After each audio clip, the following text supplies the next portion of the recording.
Guys welcome to Afreen vlogs. ఈరోజు అయితే నేను బ్లాక్ వాటర్ అయితే తీసుకుంటున్నాను. Guys welcome to Afreen vlogs. ఈరోజు అయితే మనం black water versus normal water challenge అయితే ఈరోజు అయితే చేయబోతున్నాం. ఇప్పుడైతే నార్మల్ వాటర్ ఎలా ఉంది, బ్లాక్ వాటర్ ఎలా ఉంటుందో టేస్ట్ చేద్దాం. బ్లాక్ వాటర్ అయితే తెస్తున్నాం గైస్.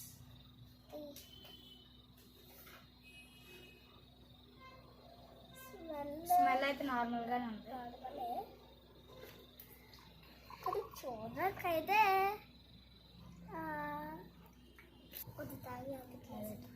అది నిండుకుంది కదా, ఇది కూడా నిండుకుంటుంది. ఇప్పుడైతే టేస్ట్ చేస్తాం. ఇప్పుడైతే normal water versus black water ఇప్పుడైతే టేస్ట్ చేద్దాం.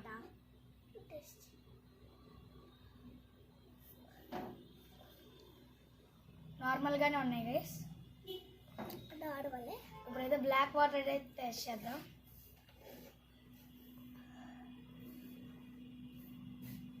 నార్మల్ గానే ఉన్నాయి, కొద్దిగా కూలింగ్ ఉన్నాయి అంతే.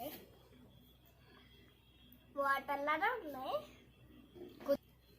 పర్లా బాగానే ఉన్నాయి. ముందిట్లో అయితే ఎక్కువ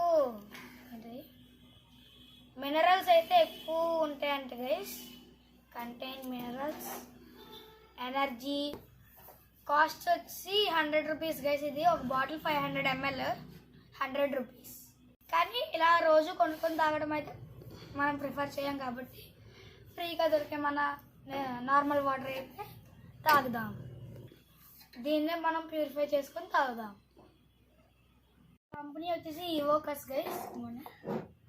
ఆల్కలైన్ 8+ pH ఉంటుంది. మినరల్స్ ఉంటాయి, 0 క్యాలరీస్ కూడా ఉంటాయి. మొత్తం 500 ml 100 రూపీస్ గైస్. ఇదంటే non carbonate water based on beverage, no alcoholic, purified water, natural flavours, energy 0 calories, sugar 0, carbohydrate 0, protein 0, total fat 0, magnesium మాత్రం 1.4 mg, కాల్షియం కూడా 2.8 mg, సోడియం 0.35 mg. ఇంకా storage అంటే ఎక్కువ ఫ్రిడ్జ్లో పెట్టుకొని తాగలేదు. ఇది నార్మల్గా ఉంటే పాడైపోవచ్చు. ఇలాంటి డిఫరెంట్ వాటర్స్ ఏమంటే కామెంట్ చేయండి.